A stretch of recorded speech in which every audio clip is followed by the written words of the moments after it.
You're listening to How to Stan, the podcast all about both specific fandoms and fandom culture as a whole. For more information about the show and the other show that I do, 17 Karat K-Pop, visit 17karatkpop.weebly.com.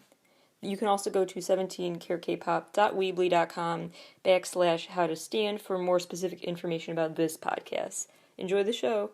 Hello everybody and welcome back to How to Stan.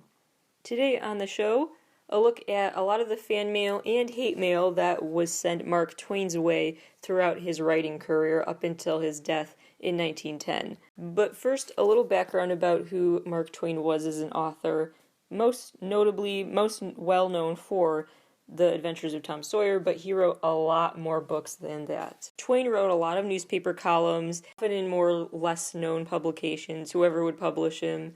He wrote a lot of speeches and lectures. He also wrote some pamphlets and that kind of political content. He wrote one pamphlet for the American Anti-Imperialist League, a short story called The War Prayer, that basically argues it's mutually exclusive to be a Christian and to be pro-war, and you can't be both. He did increase the speed at which he started writing and publishing these columns for publication, partly because the publishing company he co-founded was going to have to enter bankruptcy. So he frankly needed the money and started writing more for publication for that purpose. But he also did just have a genuine passion for his political views, which shifted over time, but all to say that no matter where he was on the spectrum of political thought, he wanted to make it heard, his voice heard, and his views at that current moment known. Twain really irritated a lot of readers because his politics never fit into a box, and there are a lot of parallels to today's media where if you write something critical of a Democrat, Republicans will be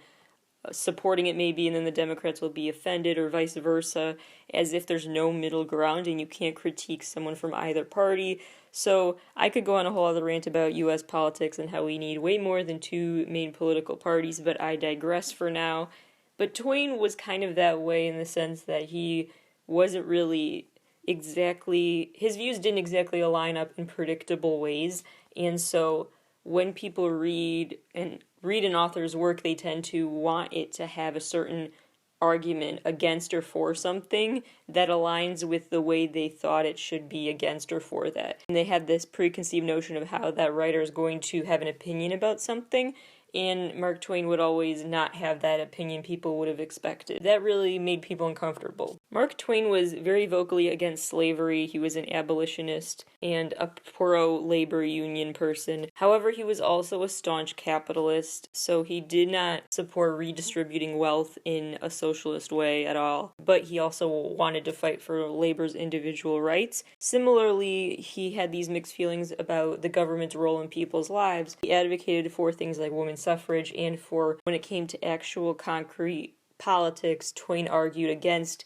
business intervention, regulations.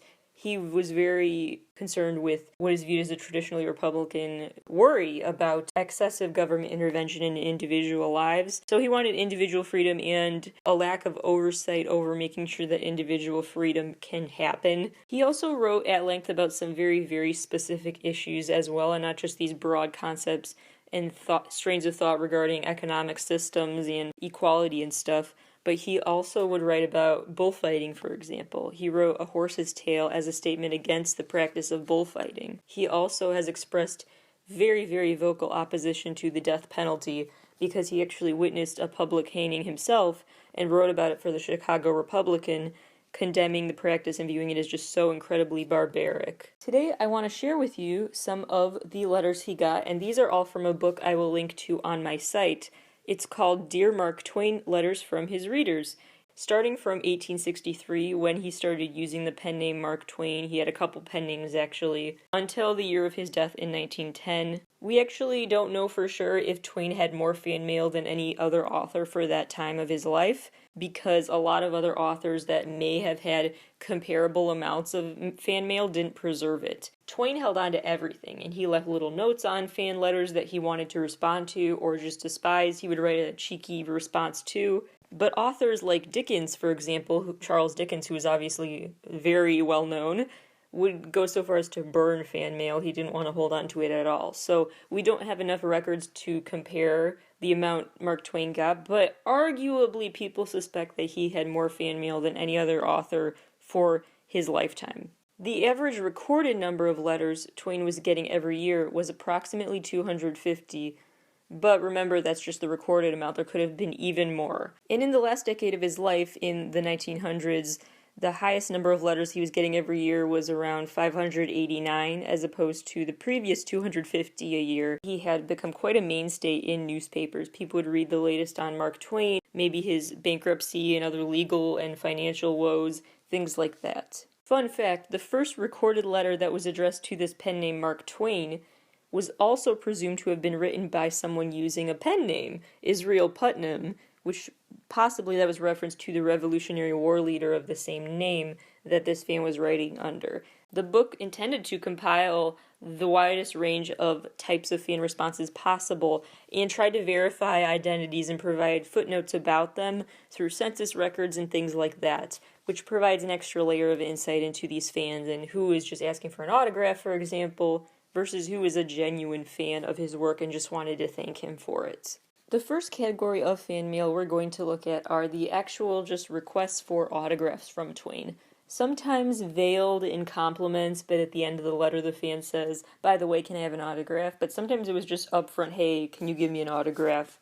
And regardless of how much they were just upfront about their request for an autograph or how veiled it was, Twain was constantly irritated by these letters. He left notes on the ones he saved, really just insulting the people who sent them or just otherwise snapping back. He tried not to often respond to these, and the comments he did leave were often ones that he just wrote on the letter. It's not like he actually mailed back a response. The comments were just found on the letters after his death. The first letter, which was considered to be a hoax, both by Twain and the actual people compiling this book of his fan mail. Dear Mr. Mark Twain, I am a little girl. I have read your stories ever since they first came out. I have a cat named Kitty and a dog named Pup. I like to guess puzzles. Did you write a song for the Herald competition? I hope you will answer my letter. Yours truly, Augusta. Twain simply wrote on that letter, lame attempt of a middle-aged liar to pull an autograph. The second letter, this one is so accidentally funny to me, and the parts that are italicized, a lot of the words in this letter are italicized and stressed. I want to say extra loud to emphasize as this writer wanted to, and man, there are a lot of emphasized words that they wanted to get across. This one is from Harriet Pierce. Honored sir, I trust you will excuse the liberty I now take intruding on your notice as I wish to ask for your autograph, also nom de plume. I am getting a collection and should be very much pleased to receive yours, for I should prize it highly, as I admire your humorous lectures and writings. They contain so much genuine wit and such fine ideas, your description of places and persons being so correct and expressed so prettily. A few lines with your name would be very acceptable. With many kind wishes for your continued success and hoping you may be pleased to grant my request. He did not answer it. This fan requested an autograph in a super roundabout way by asking for a letter of recommendation of sorts, saying, quote, a few scratches of your pen will cost you nothing and will help me a great deal. For instance, you might say it ought to sell, or something similar. I'm a journeyman printer with a small salary, and I am striving to make a reputation as a humorous writer. If you could spare the time, give me a letter, and if you have a good word for me, oblige me by writing it. Twain's comment on this letter is, from some unknown person who probably has brains and modesty in about equal proportions. One letter simply says, Dear Sir, the favor of your autograph is respectfully solicited, and Twain just wrote on it, Good God. One person tried to, I hope, just lie, saying, quote, I had to swallow 2 whales and a young porpoise to get up the brain material for this effort, and if I don't get that picture, I shall weep for 1,000 years. Twain just replied, respectfully declined. By the way, picture is spelled wrong in that fan letter. Lastly, a fan tried to actually argue with actual reasons why he deserved an autograph from Twain, and he listed 7 different reasons. 1, owning copies of several of Twain's books. 2, it's for his daughter. 3, quote, "In the United States of America, you have no warmer admirer of yourself than am I, and I'm sure from sizing up my daughter, she will probably discount me in this admiration." Basically saying my daughter is an even bigger fan of your work than I am. Again, saying it's for his daughter. 4, he said he felt a connection to Twain, like they had known each other in a past life or something, basically because they had grown up in the same location at one point, both spent years of their life living there. 5, he said he lives in the West, that's as specific as he got, but he said he lives in the West, and therefore the location of the book Roughing It was relatable. 6, he said he doesn't believe the negative words that Senator Stewart had been saying about Mark Twain. In 7, it's for his daughter. Yes, he repeated that 3 times in his list of reasons that he wanted this. It's not for me, it's for my kid. Apparently, he did get a response that time. So interesting how if you lay out the logic, no matter how illogical it is, if you actually try to make an actual effort into your request, sometimes Mark Twain actually would get behind that. Next category of fan letters we're going to look at are the overt requests for money from Mark Twain, which I guess in their defense actually slowed down over time. People stopped asking him for money. When they assumed he had a lot of money, they were asking for it. Just like the autograph requests, Twain was really bugged by these requests for money. When one fan asked for money, he responded, quote, "From a coarse, impertinent woman with a patriotic mission." So kind of a compliment, kind of not. But often he was even harsher. There's one, and the logic of this writer I actually really appreciate, said, "Gracious sir, you are rich. To lose $10 would not make you miserable. I am poor. To gain $10 would not make me miserable. Please send me $10. Mark Twain just replied with an expletive. One fan actually offered to pay him to write for him, saying, "What will you charge to write me a lecture? One that will take about 1.5 hours to deliver it. Humorous and stirring, but not too pathetic. An early answer will very much oblige." The audacity of that one. A 1.5 hour lecture. Make it humorous and stirring, but not too pathetic? An early answer, please? And Twain did just comment what we were all thinking, which is, oh my. Here's another wild request. Quote, "Dear sir, if you please, I want to get you to write me an essay for a lady friend on this subject. How old are you? I want the thought to run as follows with the addition of your most excellent wit. That we should number our years not by the revolutions of the earth on its axis once every 24 hours, but by the number of noble deeds and thoughts. Let the idea be that we live in acts and not years, in thoughts and not breaths. As the little fellow says, if I count my age from the fun I've had, I would be an old man.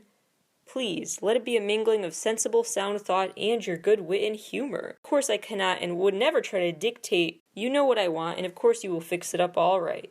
I would not want the essay to be more than 5 or 6 or 7 pages of foolscap paper. Will you write it for me for $10? I will send the money by P.O. order immediately on hearing from you. Let me insist you reply immediately." He also sent several follow-up letters saying, "Please, my lady friend needs a gift and I want to give this to her soon. Can you please send me this essay 5 to 6 to 7 pages long about how old are you? In a philosophical light, answer that question." And Twain did not respond. So eventually this author sent him a request saying, "Fine, I'll give you $30, not $10 to do this." Twain still did not respond. The most interesting part of that one to me is the fact that he lays out his argument very well without Twain. He's saying, can you put this into a better, more poetic way? But he already kind of wrote that essay himself. One woman really laid out her financial woes in detail to Mark Twain, named Mrs. Mary Margaret Field, asked for a loan from him, and Mark Twain actually responded to this one, saying, quote, "I have looked upon poverty and its attendant misery in many lands, and in my own person I have suffered in this sort. But I never have heard of a case so bitter as yours. Nothing in the world between you and starvation, but a lucrative literary situation, a few diamonds, and $3,700 worth of town property. How you must suffer. I receive a good many letters like yours, and they all have one family feature. That is, they all show the presence of a mean, pitiful sham, which the writers take for pride, and the utter absence of a redeeming shame. Instead of writing 10 pages of, quote, agonies of distress to a stranger to prove that you are as unworthy a mendicant as ever went on the highway. The days of my hardest fortune, when I envied the very dogs their dinners, I would have starved before I would have humbled myself to beg the help of a stranger. so you can easily fancy the amount of grim compassion I feel for you, or, quote, pride in your imaginary, quote, poverty. One fan actually proposed a deal, and I'm paraphrasing here, but it basically said, look, you write a piece for me to get published in a paper, and if this op-ed or whatever other piece you're writing is good, they'll tell me it's valued at about $10, and there you go, but let me publish it under my name. Basically having Twain be his ghostwriter. And then he said, the bet is that if it's not actually, the writing is not worth $10, I will pay you $10 for having done that. So basically seeing if Twain would have his writing be appraised for him. Very weird situation that Twain did not respond to. The third category of fan mail that I want to dive into next, fans asking for writing advice. Mark Twain also was very irked by these requests. Basically, the bottom line is that Mark Twain didn't like any of the fan mail he got that was asking for something. That wasn't just an unconditional compliment or something he viewed as worth his time to read. Occasionally, he did like what someone sent him and would edit it and give good positive feedback. That seemed to be the exception to the norm for him. He often was very, very critical. The Simon Cowell of writing critics. He would simply tell you if your work was terrible, say it's not much of a book, it's pitiful, etc. One fan went so far as to suggest that he co-write a book with this person and even offered to pay for Twain's travel down to Florida for them to do this, but he simply responded to that request with no. One woman actually sent an original manuscript to Mark Twain to see if he would review it and provide some feedback. He did read it, and he did provide a lot of feedback, a lot of insults, but a lot of feedback, and sent it back to her. So she sent a revised manuscript back to him, and he did not respond after that. He was so mad that she had sent it back that he'd have to read it again. It must have been that bad that he was annoyed that she would assume he would even read an updated version. He left a note on this manuscript that said, quote, I tried to make this fool understand that she has neither talent nor genius with this expletive result. One of the rare occasions when Mark Twain actually was very pleased with what he read was when, in 1884, the journalist Edgar W. Howe sent Mark Twain an original story of his called The Story of a Country Town. Howe started his letter saying, quote, I regard you as the foremost American writer. I would greatly praise an opinion from your pen, but I suppose that is asking too much. Apparently, that humility and complimentary nature of his fan letter was the right tone to strike, because Mark Twain did respond to him. And not only that, but provided him with a list of names and addresses of other famous authors and writers. And the book actually had relatively good success after it was published, partly, at least indirectly, thanks to Mark Twain's encouragement. After this quick break, more of the wild and more out there requests sent to Mark Twain, as well as some of the not-so-nice fan mail he got. Here are my picks for the most interesting, to say the least, in no particular order, comments and requests that fans sent to Mark Twain. Number 1, a fan requested that Twain sponsor his time at an art school, basically giving him the money to go to art school, and included newspaper clippings about that type of program. Number 2, a fan requested a loan from him in exchange for becoming the beneficiary to her life insurance. Number 3, someone said, quote, Dear Mr. Clemens, do you want to help me out of a great difficulty? I have a wager with a friend, and it's a very nice wager for the person who wins. Naturally, I'd like to be it. I've taken the liberty of writing to you because you can help more than anyone else.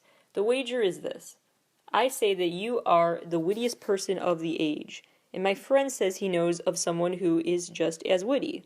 Now please, dear Mr. Clemens, will you let me have your opinion? I shall be anxiously awaiting, and the prize is lovely, and I am yours in true admiration. And Mark Twain did respond, saying, I know perfectly well that she is on the winning side. I have been noticing for 70 years, and I know that she is on the winning side. She must get that bet doubled before the other party knows she's got inside information. Basically, someone said, I placed a bet with someone to see who is the wittiest author of them all. Can you please confirm that I'm right by saying it's Mark Twain? And Mark Twain said, of course it's me. Number 4, later in his life, Mark Twain had his wife write the response comments to letters, or just overtly write the responses that would get sent to fans. And it's interesting what comments he left about what he wanted his wife to say in response. Like, he would write a comment sometimes and then have his wife send the actual response, it sounds like. And so sometimes a fan would ask him to explain something to them that would take a long time, so he would just brush it off. For example, One time he said, please just tell him it's too long of a story, would require a chapter. One time he also said, when a fan asked about him explaining some of the German words used in his book, saying, just say I've gone to Europe. That's where he learned it from. Twain replied from an expletive when someone asked him to explain the origins of his pseudonym.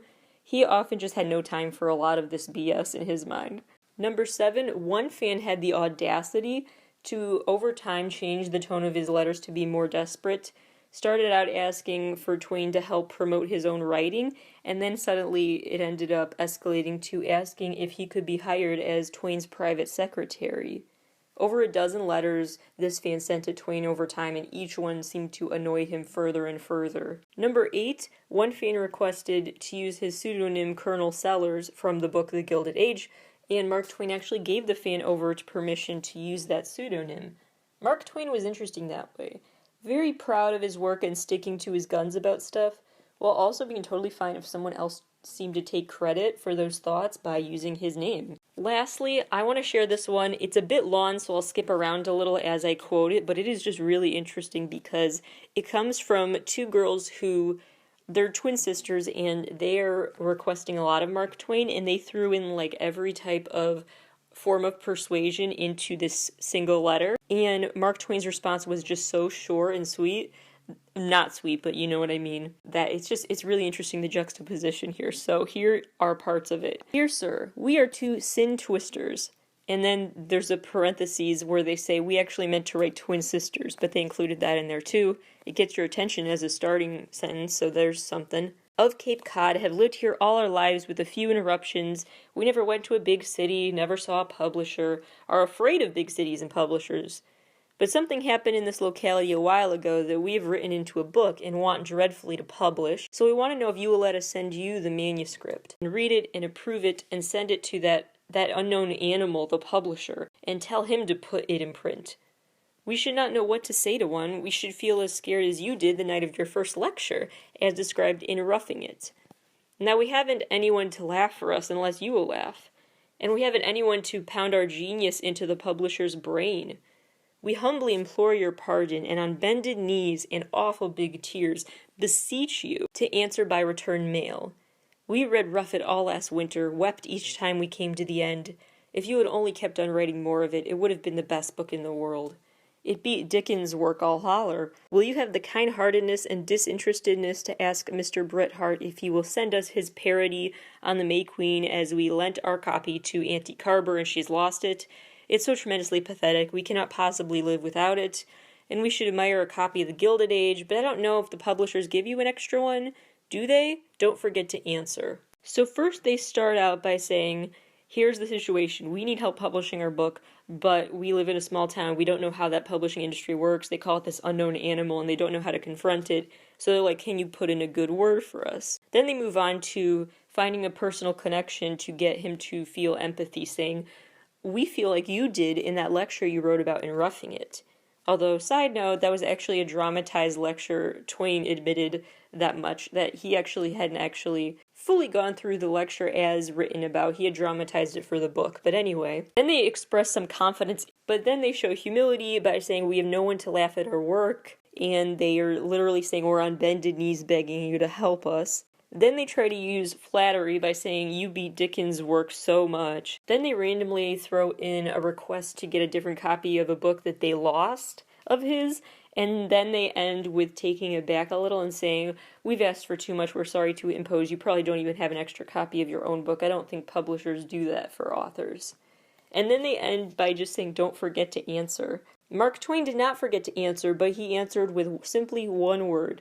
Villains. Now let's look at some of the angry letters that Mark Twain was sent. One reader was super upset by a book that Mark Twain wrote that basically satirized corrupt politicians and greed and just all of that side of politics, called The Gilded Age. Someone wrote this angry response saying, quote, I've read it through, and what have you done? Instead of a choice slander on English manners and their infernal I beg your pardon, it is an unjust libel on the fairest government on which the sun ever shone, which is not saying too much. Side note, I love that they say our government is the greatest in the world and then clarify in parentheses, which is not saying too much. Anyway, there are in the book 3 good articles. For those I give you credit. There are 997 wretched, infernal, stupid, idiotic ones for which I give you poor credit.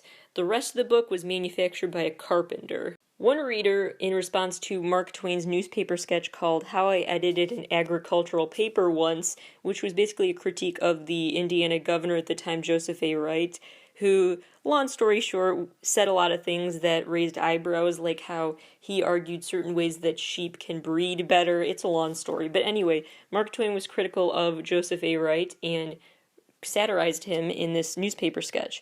And so he got an angry letter from someone using a pseudonym, presumably called Virgilus, which could be a reference to this ancient Roman poet Virgil, but that's another tangent I won't go on. Anyway, they said, quote, "My dear sir, I regret exceedingly that your agricultural relationship has not been appreciated.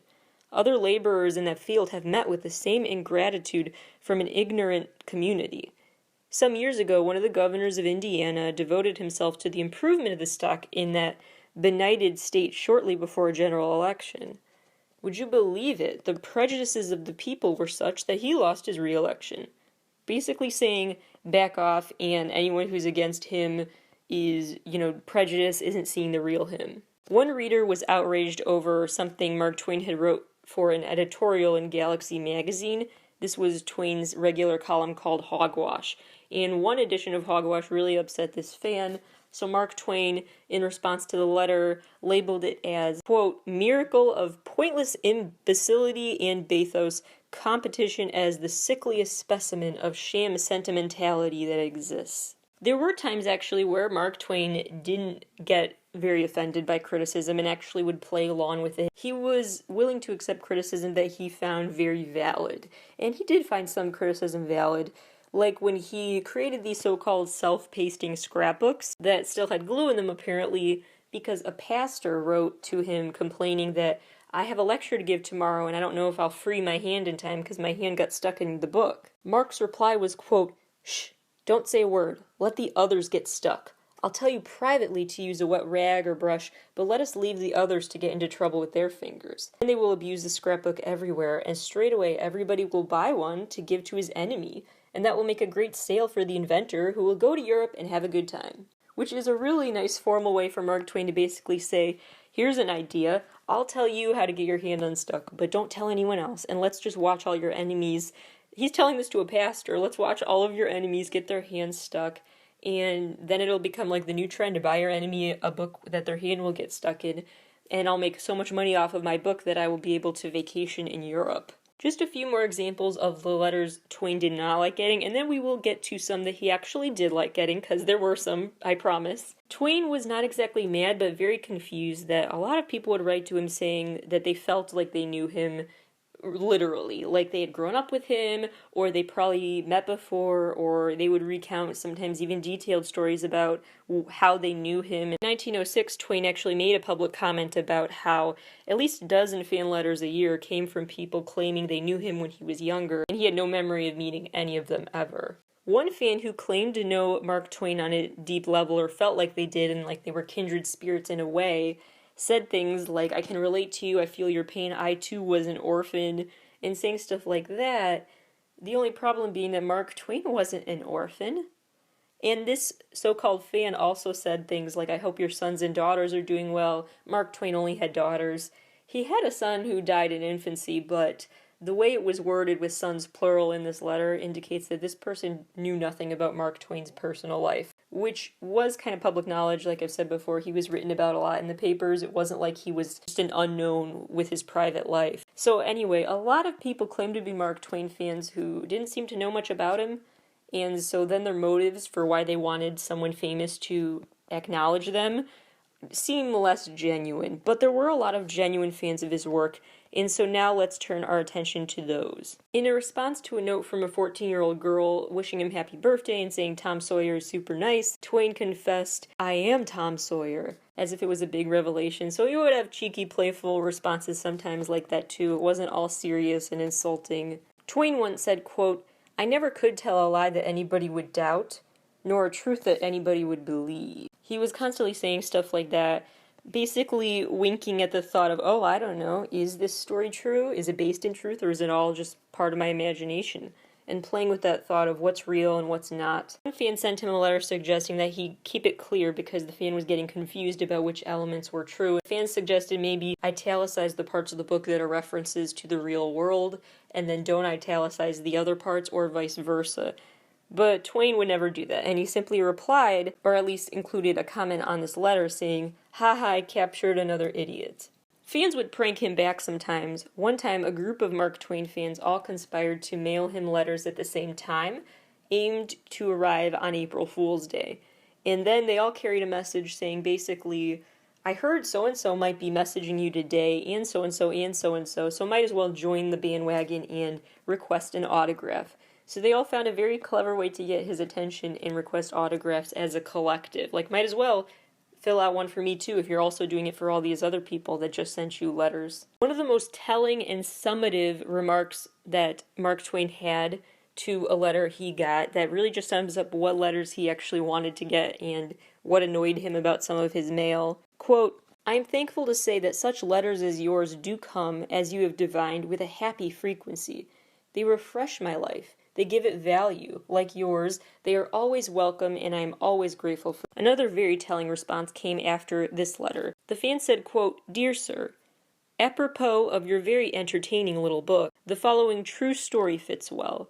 A teacher asked her class of boys to tell the difference between herself and a clock. A bright little urchin in the rear row raised his hand and said, You have a face, and the clock has a face, and you have got hands, and the clock has got hands, and the clock has a pendulum, and you ain't. So I guess that's a joke about how humans are like clocks in some ways. Mark Twain really apparently liked the sense of humor and said, quote, Preserve this, frame this. It is the second time in 40 years that a stranger has done me a courtesy and charged me nothing for it. Such a thing is usually accompanied by the man's address, so I can pay him $100 worth of thank yous for a cent's worth of complimentary attention. So ultimately, my take on all of this is that I have very mixed feelings about his reactions, but a lot of them at the end of the day are quite just human. Imagine if you started feeling like it was normalized to send you money requests and autograph requests and writing advice requests. So much free labor they wanted from him, and it was just a disproportionate exchange. Like he says in this response, is that I can pay him $100 worth of thank yous for a cent's worth of attention. Basically, it was just an unequal exchange of ideas and labor that they wanted out of him, like as if his books were not enough. And he loved the times when they would just send him a joke or a cheeky comment or playfully roast him for making a weird scrapbook that got their hand stuck in it. Just things to make him laugh or amuse him or just show that, hey, your book had an impact on me for better or for worse. Here's my review of it. He just wanted feedback. Feedback unconditionally, not requests for anything specific. And that's a pretty human response that I hope people think about when they ask a celebrity in any field, not just writers, for anything and why you're asking. And is it really rooted in being a fan? Because a lot of these letters, like the one who claimed, oh, I too was an orphan, clearly they wanted something like attention more than actually reaching out to someone they adored. So the authenticity of those reactions that fans can have and authors can have towards their fans, it's just a very interesting case study to look at Mark Twain fan mail to see how those distinctions play out. Mark Twain died of a heart attack in April of 1910, but actually before he did, in 1902, he made public that he already wanted to see his obituaries so that he could edit them and send feedback before he passed. So he said, if any papers are working on obituaries for me already because I'm getting old, send them to me so I can edit them and tell you what to omit or what to include now. So at the end of the day, the ultimate thing I learned from reading all of this fan mail, and much more that I didn't even include in this episode, was that Mark Twain wanted to be remembered, but he wanted to be remembered in a very specific way under his own terms. If you challenged his views in some ways that ran counter to the narrative he wanted for himself, he would resist and be upset. But if you added to the reputation he wanted to put out there, he was very pleased and might reward you. All it seems to be have done in pursuit of leaving a very specific legacy that matched his outlook on life and that aligned with his views of himself that he wanted to project to the world. He wanted to project his own self-image to the world as opposed to seeing a skewered version of his image by other people. Lots more I could say about him, but just check out the book if you want to read all of these letters and read more about Mark Twain and his legacy, and read about the background about how these letters were found and how they used data to track down the identities and decide which fans are legitimate or seem legitimate and which ones were clearly using a fake name or whatever. To look into the deep dive about how the book came together, you gotta read the book and all the footnotes in it, and I will link to that on the next weekly newsletter. That is all for today. Thank you all for listening to today's episode, and I will see you next week for the next episode of How to Stand. See you soon for a new episode of 17 Karat K-Pop.